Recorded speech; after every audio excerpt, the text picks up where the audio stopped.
welcome back. If this is your first time, I hope you'll stay. Espero que te quedes. Now, I am sure you can hear there's a sound.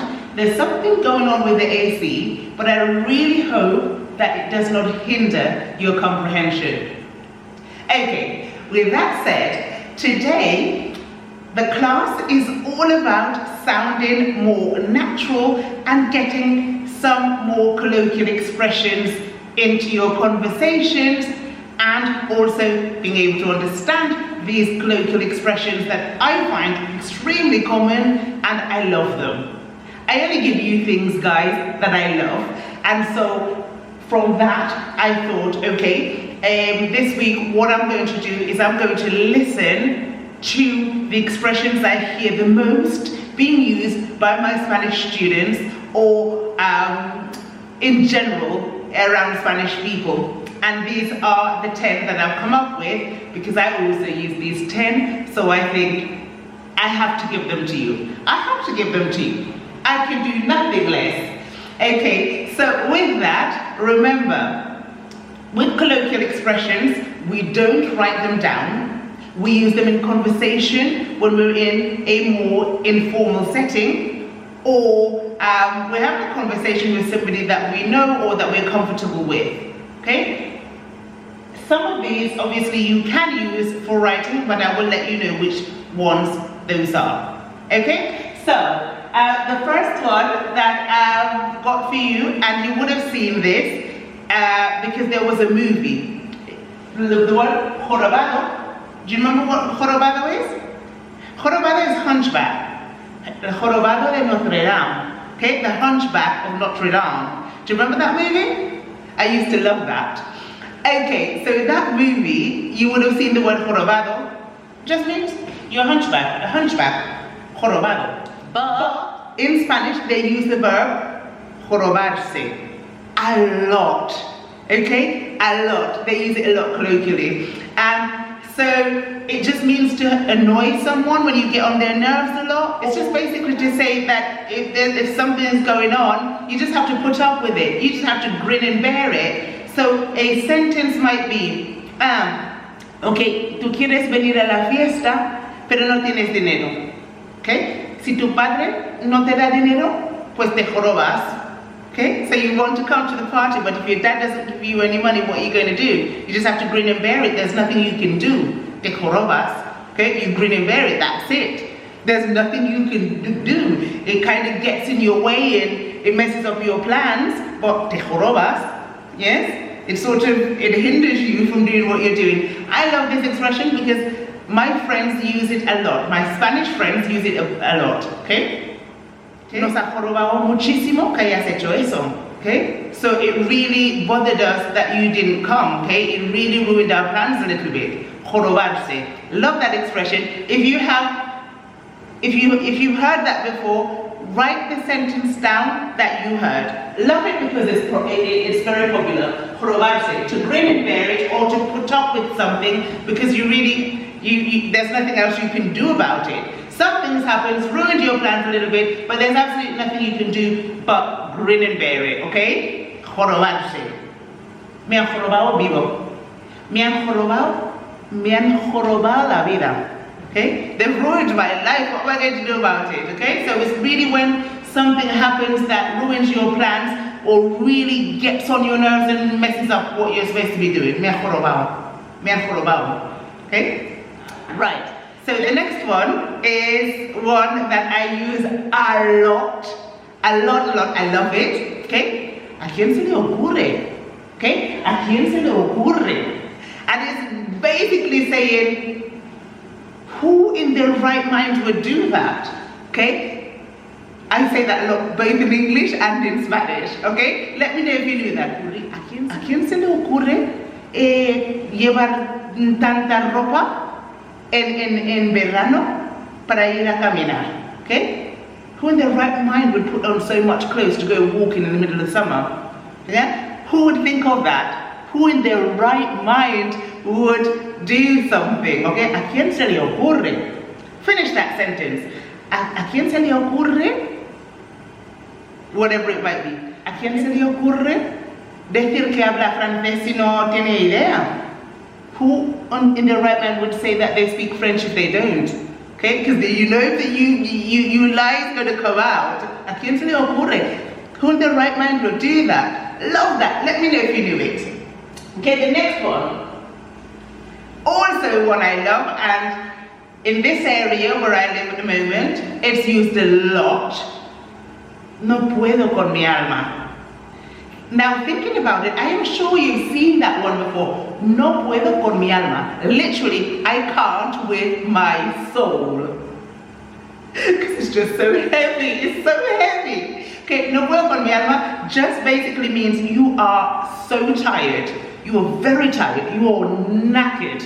Okay, no puedo con mi alma. Okay, llevo todo el día trabajando y ahora es que no puedo con mi alma.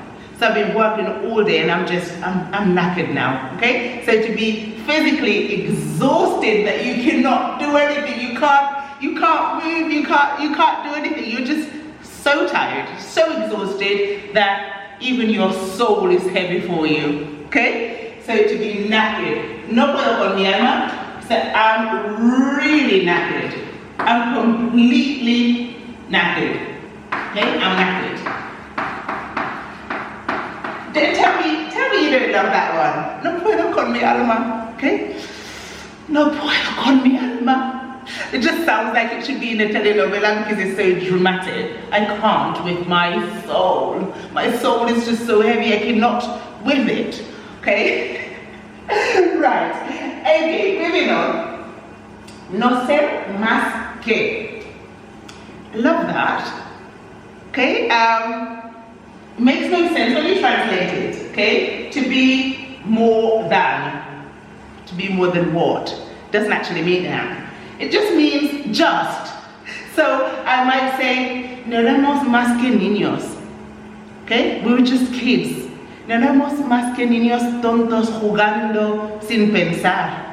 We were just silly kids playing without thinking. Okay? We were just. No éramos más que. Okay, love that. Okay, so that's it. Just or to be nothing more than. We were nothing more than children playing. Okay, no éramos más que unos jóvenes.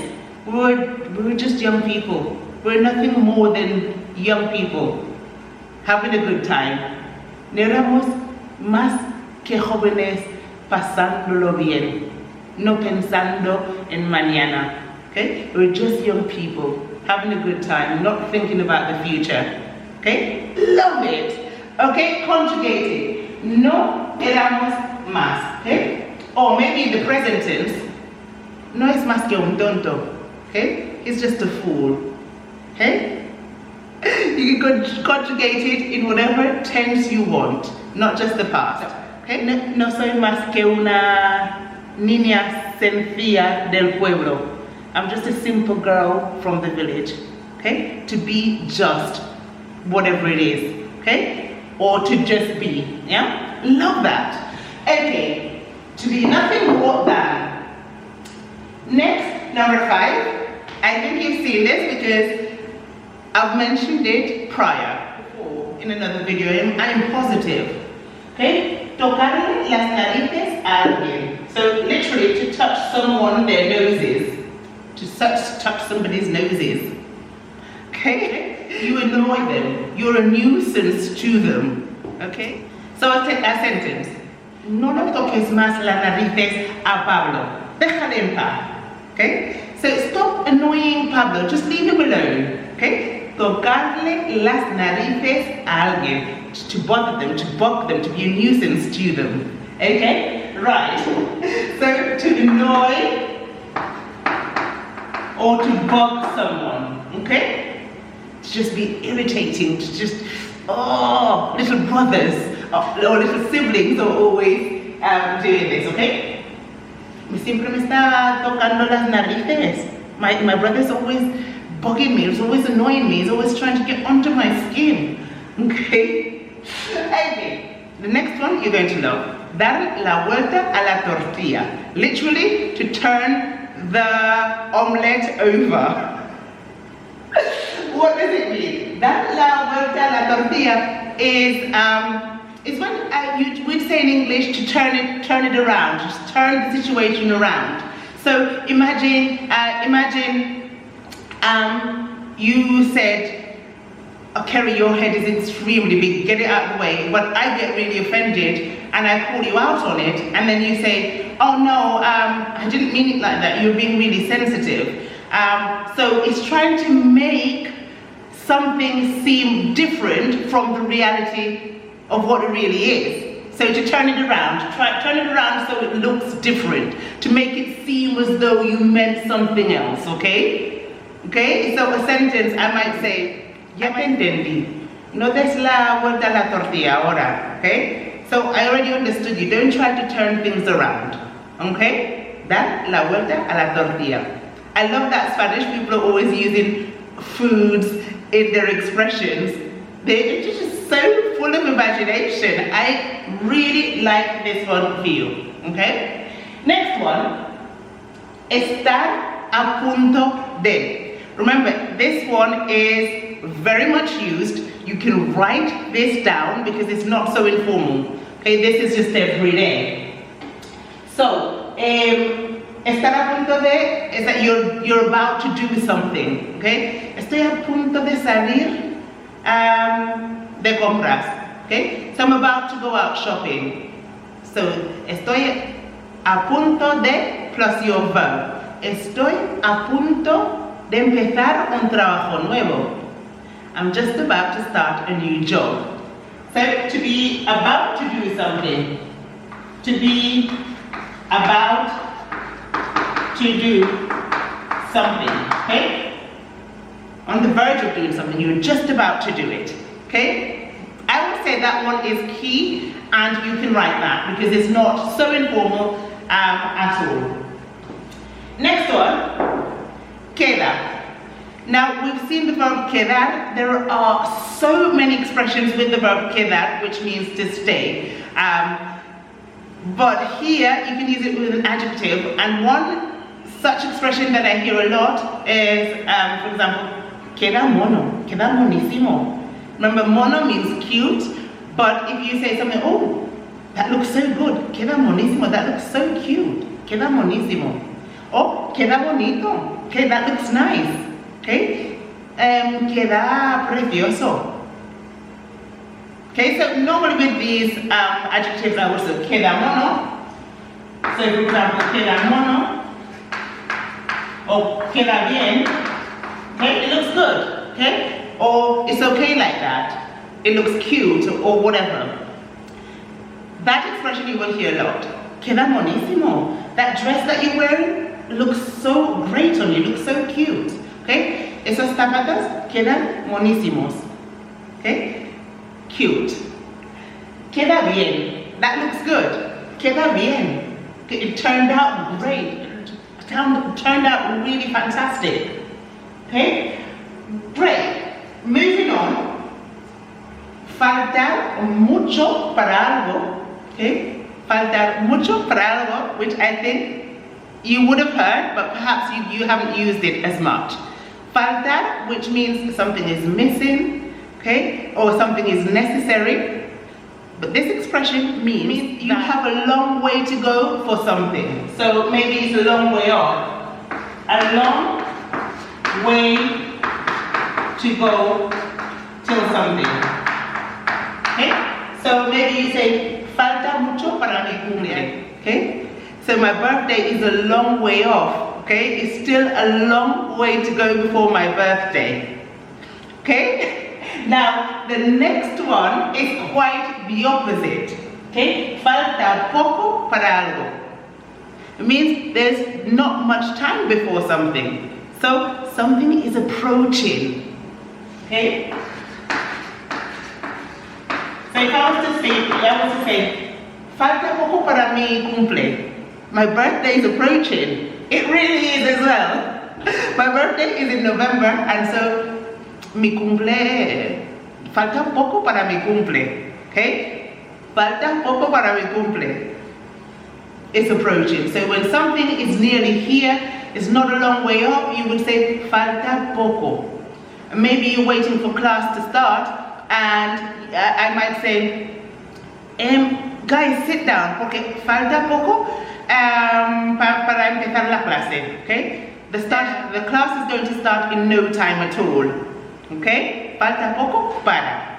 Now, I know this feels like it's a lot of information, but remember, you can watch this as many times as you want. Take 2 today, 2, 3, or 4 of these today, and use them throughout the week.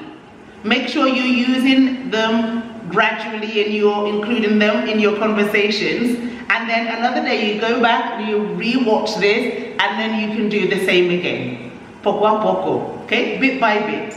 I don't want you to get overwhelmed with a lot of vocab, so remember, you don't have to use all of them all at once, because you want to sound as natural as you can, okay? So that is it, that's your session for today on sounding a little bit more Spanish, because yo no quiero que os vayáis por allí sonando como si sois de Wilshire, okay?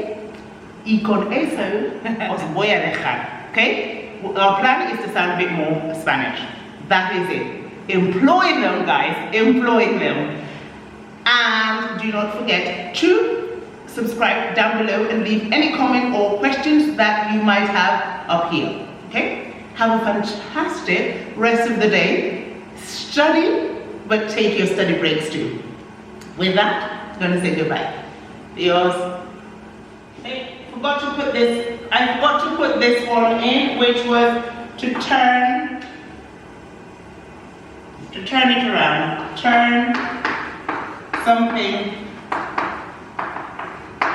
around. Okay? To turn something around. Sorry. I did say it though. I did say it.